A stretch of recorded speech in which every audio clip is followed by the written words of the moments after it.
성경 물음에 대한 물음. 이 코너는 가톨릭 신자들이 신앙생활을 하며 느꼈던 성서적인 물음에 대해서 살펴보고 다시 한번 신자들에게 새로운 신앙적 물음을 던짐으로써 묵상해 보는 시간입니다.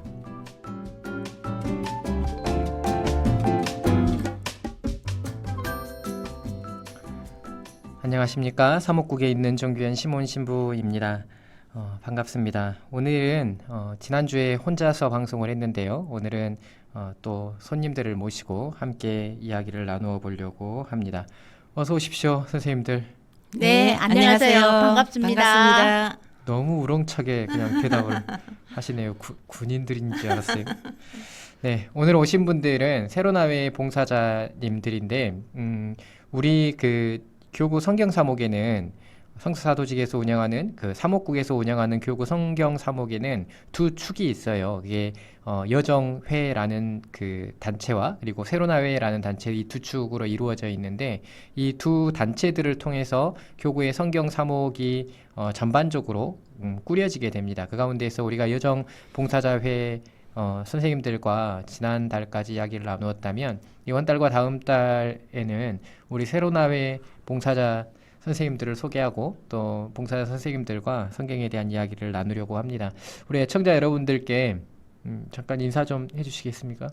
네, 안녕하세요. 말씀 봉사자 새로나 봉사자 회에서 봉사하고 있는 김덕순 노사입니다. 반갑습니다. 안녕하세요. 이미현 실비아입니다. 잘 부탁드립니다.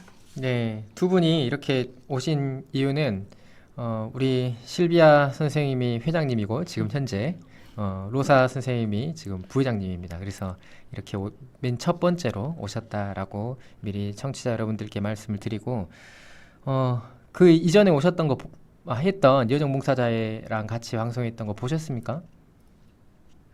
네, 저는 낮에 일을 하는데 네. 주파수가 99.9에 딱 맞춰져 있어요. 네. 그래서 운전하는 동안에 네. 딱 타임이 맞으면은 오후 2시 프로그램을 잘 듣거든요. 네. 그때 여러 번 가끔씩 들어본 적이 있습니다. 여러 번 가끔씩은 문장상 잘 안 맞아요. 여러 번이라는 겁니까? 가끔씩이라는 겁니까? 네, 아무튼 제가 여러 번으로 알아듣겠습니다. 네. 우리 회장님은 예, 저는 시간이 잘 안 맞아서 잘 못 보다가 네. 우리 프로그램 할 때가 돼서 이제 부랴부랴 다시 보기 들어가서 네. 몇 번 봤습니다. 네. 그런데 여정 스님들께서 목소리도 너무 예쁘시고 네. 말씀을 너무 잘하셔서 네. 오늘 조금 걱정이 됩니다. 네. 그래요. 더 잘하실 겁니다. 더 잘하실 거예요. 뭐 방송 전에는 마치 자주 많이 들으시는 것처럼 말씀을 하셨는데 알람도 막 울리고 그런다고 안 들으셨나 봐요? 프로그램이 네. 알람으로 네. 울립니다. 그래서 알람만 울리고 네. 알람은 울리고 나는 안 듣고 네. 그런 거였구나. 네. 알겠습니다. 가슴이 아프네요. 회장님이 제 방송을 안 듣는다니. 네. 9월이 됐죠. 네. 네, 계절이 좀 변화된 것 같죠. 두 분 선생님은 계절의 변화를 어디에서 느끼셔요? 언제 계절이 변화했다라는 걸 체감하십니까? 옷을 보면 알 수 있죠. 옷을 보면 안다. 네. 네. 네, 하늘을 보면 알 수 하늘을 있을 거예요. 보면 네. 하늘이 좀 높아 보이고 하늘이 구름의 생김새도 푸른색이 더 많고 구름이 높아 보이고 뭉게구름이 네, 더 많이 보이고 생기고 그래서, 네, 하늘 보고 구분하는 사람들 꽤 있더라고요. 네. 저는 제가 지난주부터 냄새가 좀 바뀌었다고 이야기를 했는데 저는 계절의 향을 보고 계절이 바뀐 것이 체감되거든요. 그러니까 바람에서 느껴지는 그 향이 좀 있어요. 그게 변화되면 계절이 이제 바뀌었구나라는, 겨울은 겨울의 향이 나고 가을은 가을의 향이 나고 여름도 봄도 각자가 가지고 있는 향이 좀 있더라고요. 그렇게 계절의 바뀜을 체감하는데 사실은 제가 가을 냄새를 지지난주부터 느꼈어요. 지지난주부터 가을 냄새가 나더라고요. 근데 볕이 너무 뜨거워서 막 이렇게 감각적으로 가을이다라고 느끼진 못했지만 지금은 더 많이 향이 나는 것 같아요. 가을 향이. 근데 여전히 볕이 너무 뜨거워요. 걸어오는데 너무 덥더라고요. 오늘도. 네, 좋습니다. 그러면 우리 선생님들과 오늘 함께 나눠볼 이야기는 제가 몇 가지 주제를 또 생각을 좀 하다가 유튜브 댓글 가운데에서 제가 지난주에 그 누구죠? 라합 이야기를 했어요. 구약 성경에 나오는 여인 라합에 대한 이야기를 나눴는데 그 여인 라합에 대한 이야기를 나눌 때 예수님의 족보 안에 마테오복음의 족보 안에 여인의 이름이 4명이 나오고 그 여인의 이름이 타마르, 라합, 바세바 그리고 룻 이런 이 4명의 이름이 나온다라고 말씀을 드렸었는데 유튜브 댓글 가운데에서 그런 댓글이 있더라고요. 타마르가 제일 이해가 되지 않았다. 어떻게 시아버지와 잠자리에 든 것이 인정이 될 수가 있냐라는 방식으로 한 가지 이렇게 남겨진 글이 있길래 타마르 이야기를 해드려야 되겠다 싶은 생각으로 오늘 타마르 이야기를 하려고 합니다. 창세기 38장에 나오는 타마르 이야기인데요. 이 이야기가 본문이 굉장히 길어요. 38장 전체가 타마르 이야기로 꾸려져 있어서 본문이 굉장히 깁니다. 그래서 요약해서 선생님들 가운데 누가 이 38장에 있는 타마르 이야기의 주된 내용을 말씀해 주시겠습니까? 네, 제가 하겠습니다. 네. 이스라엘의 성조 중에 야곱에게는 12명의 아들이 있었는데요. 그 중에 4번째가 유다입니다. 아버지 야곱이 가장 예뻐했던 꼼쟁이 동생 요셉이 있었죠. 형제들의 미움을 사서 죽을 위험에 처해 있을 때 유다가 나서서 그 아이 죽이지 말고 피를 보지 말자 하면서 이스마엘 상인들에게 차라리 팔아버리자 하고 형제들이 설득했던 내용이 성경에 나오는데요. 이렇게 동생 요셉을 이집트로 팔려가게 되는 사건 이후로 유다는 형제들과 떨어져서 아둘람이라는 곳으로 내려가서 살게 되는데 가나안 여자를 아내로 맞아들여서 3명의 아들을 두게 되죠. 에르, 오난, 셀라라고 합니다. 맏아들 에르는 타마르라는 가나안 여자를 아내로 맞이했는데 죽고 맙니다. 그 이유가 성경에서는 주님 보시기에 악하였다라고 합니다. 자, 아버지 유다가 둘째 아들 오난에게 네가 형수하고 잠자리에 들어서 네 형에게 자손을 일으켜달라고 말을 합니다. 그러나 오난은 형에게 자손을 만들어주고 싶지 않았으므로 인위적인 피임을 하게 되죠. 그러한 것들이 또한 하느님 보시기에 악하였으므로 둘째 아들 오난도 죽게 됩니다. 이렇게 줄줄이 2명의 아들을 죽게 되니 1명 남은 막내 아들 셀라도 죽게 될까봐 유다는 며느리 타마르에게 내 아들 셀라가 클 때까지 친정으로 돌아가 과부로 살고 있어라 라고 며느리를 친정으로 보내버립니다. 오랜 세월이 흐른 뒤에 유다의 아내도 죽고 애도 기간이 끝나자 유다는 친구와 함께 팀나라는 곳으로 양털을 깎으러 올라갑니다. 친정에서 과부로 살고 있던 며느리 타마르가 이 소식을 듣고 과부 옷을 벗고 너울을 써서 몸을 가린 창녀로 변장을 하죠. 그리고 시아버지 유다가 지나가는 길목에 서서 기다리고 있었습니다. 왜 그렇게까지 해야 할까 하고 생각해 봤는데요. 그것은 막내 아들 셀라를 자기에게 주지 않으니까 작정을 하고 시아버지 유다를 유혹해서 그렇게 해서라도 후사를 보기 위함이 아니었나 생각했습니다. 유다는 그녀가 창녀인들만 알고 하룻밤을 보내게 되죠. 그런데 타마르가 이 하룻밤 잠자리 값을 달라 이렇게 얘기하니까 새끼 염소 1마리를 주겠다라고 말하죠. 그래서 타마르가 그럼 새끼 염소 1마리를 줄 때까지에 주겠다는 약속을 지킬 수 있는 담보물을 달라라고 요구하니까 유다가 인장과 줄 그리고 지팡이까지 주게 되죠. 그리고 타마르는 유다와 한 자리에 들었는데 유다의 아이를 갖게 됩니다. 후에 유다는 친구에게 새끼 염소 1마리 주면서 그 창녀에게 주었던 담보물 인장, 줄, 지팡이를 찾아오라고 합니다. 하지만 그런 신전 창녀는 어디에도 없었지요. 유다는 까짓것 그런 것들 가지려면 가져보라지 우리가 창피만 안 당하면 되니까 하고 별 대수롭지 않게 생각했던 것 같아요. 3개월쯤 지난 후에 유다는 며느리 타마르가 창녀 노릇을 해서 임신까지 했네라는 소문을 듣게 됩니다. 그 얼마나 창피한 일이고 집안 망신이었을까요? 요즘 말로 말하면 헐이죠. 그래서 유다는 며느리 타마르를 끌어내어서 화형에 처하라고 명령합니다. 밖으로 끌려 나온 타마르는 시아버지 유다에게 전가를 보내는데 이 물건 임자의 아이를 베었습니다. 이 인장과 줄과 지팡이가 누구 것인지 살펴보십시오. 그것들을 살펴보던 유다는 얼마나 놀랐겠어요. 지난 일들이 생각나고 마음이 복잡했을 것 같아요. 그러나 이내 마음을 가다듬고 이 애가 나보다 더 옳다. 내가 그 아이에게 내 아들 셀라를 아내로 주지 않았기 때문이다 라고 말하며 고개를 떨구었겠지요.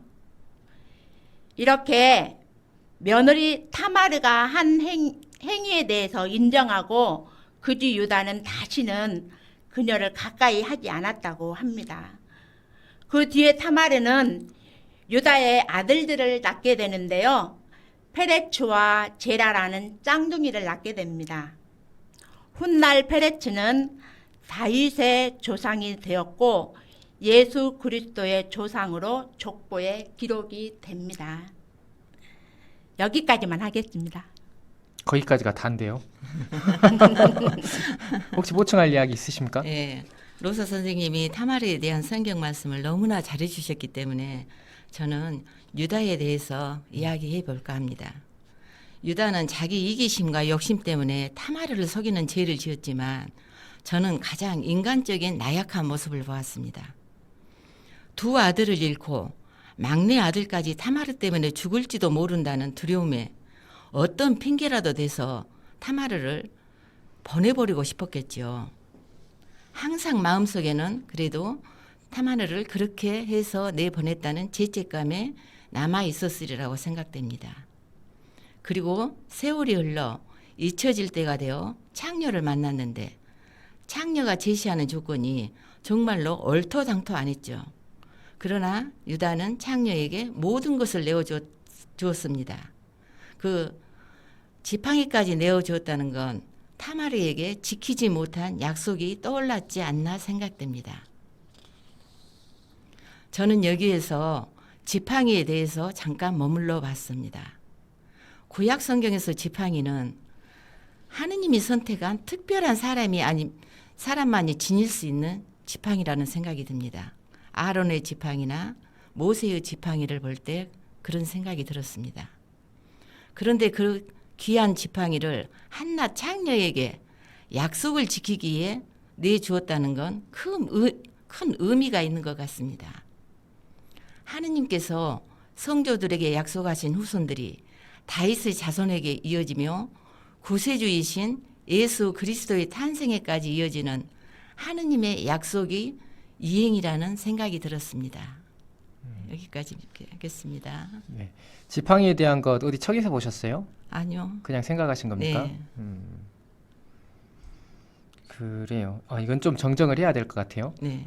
지팡이는 하느님께서 주신 특별한 사람들이 지닐 수 있는 물건이라는 개인적인 해석도 네. 뭐 얼마든지 가능하지만 본래 지팡이는 고대 근동의 사회에서 동물을 치는 목자들이 들고 다니는 하나의 도구였습니다. 네. 동물을 그 짐승들을 날짐승들이나 뭐 가축들을 칠 때 다른 외부의 뭐 늑대나 이런 동물들이 접근할 수 없도록 막는 그런 도구이기도 했고, 그리고 자신을 보호하기 위한 수단이기도 했고요. 네. 지팡이는 누구나 거의 뭐 길을 떠나는 사람들이나 혹은 동물을 치는 사람들은 누구나 들고 다녔었던 그 하나의 도구라고 보시면 됩니다. 그러니까 네. 여행자에게 필수 품목 가운데 하나가 지팡이였다는 거죠. 네. 고대 근동의 그 동네 지방에서는. 그래서 모세와 아론의 지팡이가 유별나게 좀 신성한 것으로 소개가 되어지고 우리가 그것 때문에 좀 감각적으로 이렇게 받아들일 수 있지만, 지팡이에 대한 문화 자체는 근동에 살아가는 길을 떠나는 누구나 들고 다니는 거였다. 그래서 네. 뭐 세례자 요한도 들고 다녔고 제자들도 들고 다녔을 것이며 네. 예수님께서도 들고 다녔을 것입니다. 그리고 그 지팡이에 대한 것이 지금 우리 주교님들도 다 목장을 들고 계시죠. 양을 치는 목자가 양을 보호하기 위해 보유하고 있는 하나의 막대라고 생각하시면 돼요. 그래서 지팡이를 조금 그 보편적인 시선 안에서 해석할 수도 있어야 된다라는 말씀을 드리면서 이야기를 진행하겠습니다. 네. 짧게 아니 요약해달라 그랬는데 그 뭐죠? 너무 길게 너무 자세하게 말씀을 하셨네요. 자, 일단 이 설화는 조금 학계의 논쟁점이 좀 있는 그런 설화예요. 그러니까 요셉의 이야기가 진행되어져야만 하는 그런 찰나에 갑자기 유다의 이야기로 빠지고 있어요. 요셉을 팔아넘기고 요셉의 이야기가 시작되어야 되는데 포티파르의 아내 감옥에 갇히고 꿈을 해몽하고 그 이야기가 시작되어져야 되는데 요셉의 이야기 중간에 느닷없이 삽입되어 있는 것 같은 느낌을 준다는 거죠. 그래서 그것 때문에 학계에서는 논쟁이 굉장히 많았어요. 이게 나중에 어떤 독립된 설화가 특별한 목적에 의해서 이 안에 삽입되어진 것이다 라고 판단을 해서 굉장히 많은 논쟁점들이 있는데 중요한 것은 무엇이냐면 그런 내용적인 줄거리적인 그 스토리 라인으로서 균열이 좀 일어나더라도 이 설화가 여기에 있어야만 하는 이유가 있었기 때문에 이 자리에 편승되어 있다는 거예요. 그래서 굉장히 조금 그 벗어난 듯한 느낌을 주기도 하지만 중요하고 신학적으로 굉장히 필요하다라고 생각을 할 수 있는 그 설화이고요. 우리가 타마르 이야기를 볼 때 몇 가지 의문점이 드는 게 있죠. 굉장히 큰 의문점이 드는 게 있습니다. 첫 번째가 몇 가지로 정리를 해볼 수가 있는데 첫 번째 의문점은 성경 저자는 타마르의 행위를 인정하고 있는가라는 질문입니다. 근친이잖아요. 따지고 보면 시아버지와 잠자리를 하게 되는 것이니까 근친인데 성경 저자는 그 타마리아의 행위를 인정하고 있는가? 시아버지와 며느리가 갖는 관계에 대해서 어떻게 해석하고 있는가라는 질문이고요. 두 번째는 유다와 아들들은 왜 죄스러운 행위를 하고 있는가라는 것이에요. 유다가 죄스러운 행위를 했죠. 실제로 신전 창녀와 잠자리를 한 것도 역시 죄스러운 행위입니다. 유다와 그 아들들은 왜 죄스러운 행위를 했는가라는 것과 그리고 이 이야기를 통해서 성경이 의도하고 있는 것은 과연 무엇인가라는 이 세 가지 질문들을 우리가 생각하고 고민해 볼 수 있어야만 하겠다라는 말씀을 드립니다. 혹시 수원법이라는 거 아시나요? 들어보셨나요? 수원법. 네. 네, 수원법이 뭔지 설명을 좀 해주시겠습니까? 형이 음. 자식이 없이 죽었을 경우에 그 동생이 네. 형수하고 결혼해서 대신 자식을 낳게 해주어서 대를 이어가게 해야 된다라는 고대의 관습이자 문화로 그렇게 알고 있습니다. 네, 맞나요? 예. 네. 저도 그렇게 알고 있습니다. 네.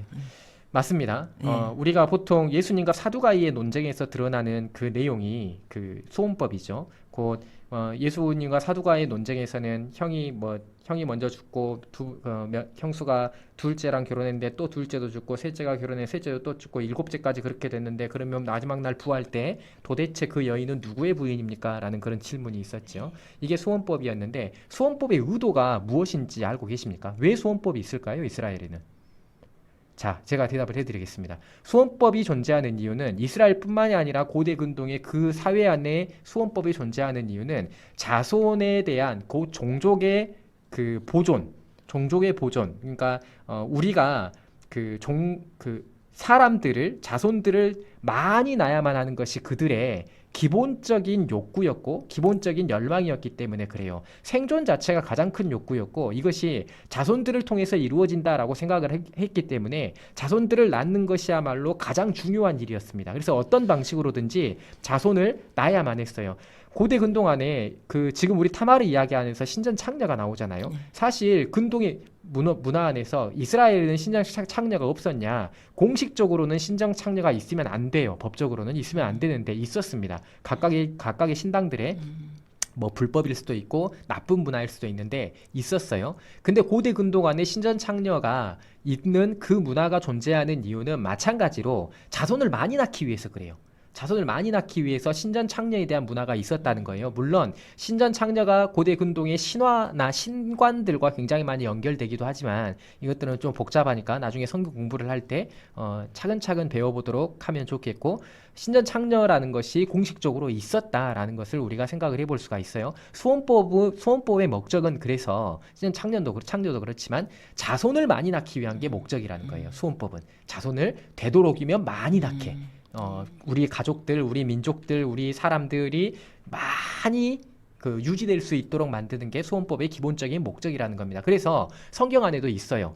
신명기 25장을 보면 소원법 5장부터 10장까지인가 10절까지인가 그럴 거예요. 소원법에 대해서 꽤 자세하게 기술이 되어져 있습니다. 근데 이 소원법이 의무였냐 아니었냐, 이것은 조금 생각을 해봐야 돼요. 고대 근동의 군동 문화에서 이스라엘의 문화도 마찬가지예요. 구약 성경의 시대 구분을 하더라도 초반부에는 이것은 의무였던 것 같아요. 그러니까 자손을 많이 낳으려는 목적으로 소원법을 반드시 지켜야만 한다라는 이것이 초반부에는 의무였던 것 같습니다. 근데 시간이 흐르고 시대가 흐르고 구약의 후반부에 내려갈수록 소원법이라는 것은 의무사항이라고 보기에 좀 어려운 흔적들이 좀씩 나오는 것 같아요. 그래서 학자들도 그렇게 이야기를 합니다. 그러니까 의무였던 때가 있고 그러지 않은 때도 있었다는 것이죠. 그러면 만약에 우리가 유다와 타마르 이야기가 실제다, 사실이다라고 이야기를 했을 때 굉장히 구약의 초반부의 일이죠. 말씀하셨다시피 야곱의 12아들 가운데 넷째니까 굉장히 초반부의 야곱의 초반부의 이야기겠죠. 당연히 그러면 그때쯤이면 소원법이 아마 의무였을 것으로 생각이 됩니다. 먼저 큰아들이 먼저 죽죠. 하느님 보시기에 악한 일을 저질러서 죽었습니다. 큰아들이 오난이. 큰아들이 그렇게 죽었는데 어떤 악한 일을 저질렀는지 성경은 한 줄도 기술하고 있지 않아요. 어떤 악한 일이었는지. 둘째 아들이 죽은 이유에 대해서는 분명하게 기술을 하고 있습니다. 하느님 눈에 거슬리는 일, 불법적인 피임을 했다라고 이야기를 하잖아요. 근데 이게 그냥 불법적인 피임이다라고 치부해버리면 피임 자체가 너무 큰 불법이구나, 죽을 만큼의 큰 불법이구나 라고 생각할 수가 있어요. 근데 그렇게 생각하시면 안 돼요. 여기서 이 피임이라는 것은 어떤 의미를 가지고 있냐면요, 하느님께서 아브라함에게 그리고 야곱에게 약속하신 게 무엇이죠? 땅, 자손, 그리고 축복이에요. 땅과 자손과 축복인데 이 가운데에서 중요한 자손의 축복을, 자손의 그 약속을 인간적인 힘으로, 인간적인 마음으로 그것을 저버렸다는 것을 이야기를 해요. 이게 그냥 피임을 이야기하고 있는 것이 아니라 하느님께서 의도하시는 섭리를 거슬렀다는 것을 이야기를 합니다. 하느님이 너에게 주고자 하는 그 은총과 축복을, 그리고 그 약속을 인간의 힘으로 가로막으려 한 것이 바로 둘째 아들에 있었던 주님 눈에 거슬리는 악한 짓의 실체이지요. 하느님 눈에 거슬리는 악한 짓의 실체는 그냥 단순히 피임이라고 생각하시면 안 됩니다. 우리 삶에도 그것을 투영해서 볼 수 있어야만 해요. 하느님의 뜻을 거스르려 하는 행위들, 이것들이 주님 눈에 거스르는 그런 하느님의 뜻에 거스르려고 하는 것이 바로 오난의 죄의 핵심이었다라고 생각을 해야만 해요. 이제 여기까지는 문제가 괜찮아요. 여기까지는 이제 이야기가 그렇게 진행을 되죠. 근데 이제 방금 이야기에서 이야기하는 것처럼 여기서 이제 근친상간의 이야기가 나오게 되죠. 이 근친상간에 대한 이야기가 나오게 되는데 여기서 제가 질문을 또 해볼게요. 타마르의 행위를 선생님들은 타마르의 행위의 정당화를 어떻게 생각하고 있는지, 그리고 이게 다 연결되는 문제이긴 하지만 잘 답변을 해주실 거라고 믿고, 그리고 성경의 화자는 타마르의 행위를 왜 정당하게 받아들이고 있는지, 그리고 유다는 어째서 타마르의 행위를 더 옳다고 말하고 있는지, 이것에 대해서 해주실 말씀이 있으십니까? 네, 오늘날에는 정말 있을 수 없는 일이죠. 그러한 일들이. 근데 신부님께서 금방 말씀하신 것처럼 그 당시 사회적인 관습이나 또는 전통에서 고려해 본다면 과부가 된 여자의 입장에서, 그리고 비도덕적 행위를 해서라도 자손을 낳게 함으로써 살아남기 위한, 달리 말하면 구원을 받기 위한 그런 한 방편이 아니었나, 그래서 정당화시키고 있지 않나라는 생각도 해보고요. 또 인간적인 나약함이나 실수, 잘못함에도 불구하고 하느님께서는 아브라함에게 약속하셨던 자손 번성, 그리고 메시아 실현 의지를 성취하기 위해서 또 선으로 이용할 수 있는 거 아닌가라는 걸로 정당화 시켜보고 싶습니다. 그리고 속된 말로 아들 잡아먹은 며느리? 그 며느리가 막내 아들 첼라까지도 죽게 생겼으니까 친정에 보냄으로써 인간적 생각을 먼저 앞섰던 그러한 자신의 이기심과 신전 창녀를 취했던 자신의 비도덕적 그런 행위에 대한 유다의 나름대로 회개가 있었을 것도 같고, 그리고 어떻게든 타마르 입장에서 어떻게든 자손을 대를 이어가고자 했던 그 며느리의 기발한 그 생각, 기발한 그런 행위에 대해서 깊이 또 감동을 받지 않았을까. 그래서 타마르의 행위를 옳다고 정당화시키지 않았을까. 유다의 입장에서 그런 생각이 듭니다. 네, 네. 예, 저도 마찬가지인데요.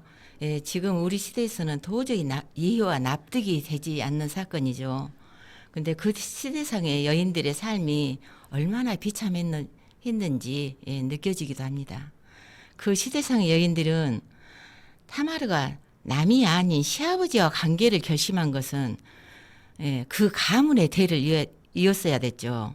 그래서 그 가문의 대를 이어줘야 되는 절박함도 있었겠지만 토비기에 보면 사라는 7 남자에게 시집을 갔습니다. 시집을 갔지만 7 남편이 다 죽고 말았어요. 거기에서 자기 여종이 사라가 애를 못 낳았다고 놀림을 하고 있습니다. 조롱을 하고 있습니다. 그래서 그 조롱한 장면을 보면서 그 시대에는 여자가 대를 이을 자식을 낳지 못하면 사람 취급을 받지 못하는 시대였기 때문에 타마르도 자기를 지키기 위한 가장 절박함에서 행한 행위이지 않았을까 그런 생각이 들어서 유다가 정당하게 생각하고 옳다고 이야기를 하고 있지 않았을까 그런 생각이 들었습니다. 네. 타마르 입장에서 두 분 다 잘 해석을 해주셨어요. 타마르 입장에서. 근데 이제 여기에서 빠져 있는 게 무엇이냐면 그렇게만 해석을 보면 우리 그 루아 선생님이 해석한 것도 마찬가지지만 그렇게만 해석을 하면 어떤 게 빠지냐면 우리가 나를 구원하기 위해서 나의 발버둥, 그러니까 내가 조금 더 평안하고 내가 조금 더 이 사회를 살아가는데 발 뻗고 살아갈 수 있는 어떤 나의 자격이나 위치를 획득하기 위해서 하느님의 뜻을 조금 거슬러도 괜찮다라는 식으로 해석이 돼요. 지금 그렇게만 해석을 해버리면. 그러니까 나의 구원을 위해서 인간적인 판단으로 잘 머리를 굴려서 영리하게 아주 지혜롭게 내 일만 잘 해내면 하느님은 그걸 인정해 주신다라고 해석이 돼버린다는 거예요. 그렇게 해석하면 안 돼요. 중요한 것은 타마리의 행위가 옳다라고 이야기했었던 근본적인 이유는 타마리의 행위가 하느님의 뜻에 합치되었기 때문이다라고 생각을 하셔야 돼요. 하느님의 뜻에 합치되었기 때문이다. 근데 군친이잖아. 근데 여기에서 합치되었기 때문이다라고 말할 수 있는 시간이 없기 때문에 제가 굉장히 빨리 이야기를 하겠습니다. 기본적이고 근본적인 근거는 타마리의 행위가 보여주고 있는 우선함은 뭐 말씀하셨듯이 여인이 느끼게 되는 박탈감, 그 당시에 여인이 자식을 낳지 못하면 굉장히 사람 취급도 못 받게 되는 그런 박탈감 이런 것들을 다 인정하면서도 타마리의 행위가 옳다라고 했었던 이유는 그 성경의 이 지금 이야기에서 타마리의 행위가 우선하고 있는 것은 자손이에요. 공동체라는 거예요. 공동체. 유다가 했었던 행위는 유다의 가장 불편하고 근본적으로 유다가 잘못했었던 행위는 근친, 그러니까 막 모르고 신전 창녀를 취했는데 그게 근친이 되었다. 막 이런 것들을 잘못한 게 아니라 유다가 있었던 것의 가장 근본적인 이 문제는 공동체를 깨뜨려 버린 것입니다. 공동체를 깨뜨려 버린 것. 곧 하느님께서 약속하신 하느님의 뜻을 유다는 인간적인 힘으로 거슬렀다는 거예요. 똑같아요. 똑같습니다. 인간적 그 오난이 했었던 둘째 아들이 이름이 뭐죠? 셀라. 오난 맞죠? 오난이 했었던 죄하고 똑같은 행위를 유다도 마찬가지로 했다는 것이지요. 중요한 것은 무엇이냐면 유다를 창세기 44장을 보면 유다를 굉장히 의로운 사람으로 표현을 하고 있어요. 네. 그리고 성경적인 장치 안에서 뭐가 있냐면 유다가 타마르에게 그 이야기를 한 다음에 타마르가 이제 유다의 아이 페레츠와 제라를 낳고 다시 유다는 타마르를 가까이 하지 않았다라고 써져 있어요. 이 말은 무엇이냐면요. 유다가 내가 정말로 잘못 생각했구나. 내가 하느님의 뜻보다 내 생각을, 내 인간적인 판단을 우선했구나라고 생각을 했던 그 지점이 굉장히 중요하고요. 그리고 무엇보다 중요한 것은 타마르에게 그의 행위를 인정한다라는 것은 그가 하느님의 뜻에 합치되는 행위를 했다는 것입니다. 그 하느님의 뜻에 합치되는 행위라는 것은 공동체적인 해석이며 하느님의 축복과 하느님께서 하고자 하신 것을 내가 받아들이는 행위로 성경은 표현하고 있다는 거예요. 이게 굉장히 중요합니다. 그래서 요셉의 이야기 가운데 이 이야기가 있는 까닭은 이제 민족이 구성되는 찰나예요. 이집트로 내려가서 민족이 구성되는 그 찰나에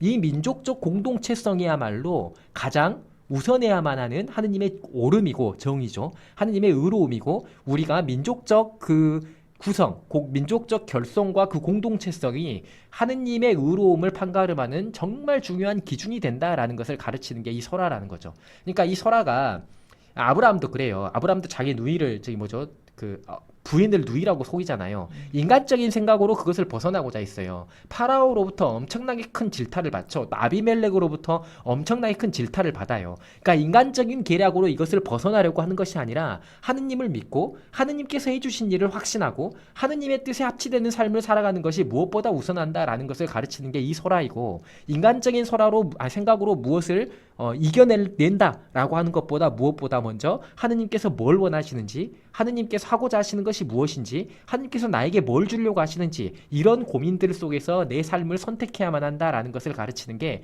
이 설화의 핵심입니다. 그리고 더군다나 이 설화에서 근본적으로 우리가 볼 수 있는 또 한 가지의 지점은 무엇이냐면 모두가 다 결함을 가지고 있었다는 거예요. 타마르고 지금 로사 선생님이 한번 말씀을 하셨어요. 타마르고 유다고 그리고 그 아들들이고 전부 다 결함을 가지고 있었다는 겁니다. 그 결함을 가지고 있음에도 불구하고 그 결함 가운데에서 하느님은 당신의 구원 의지를 실현하신다라는 것을 알려줘요.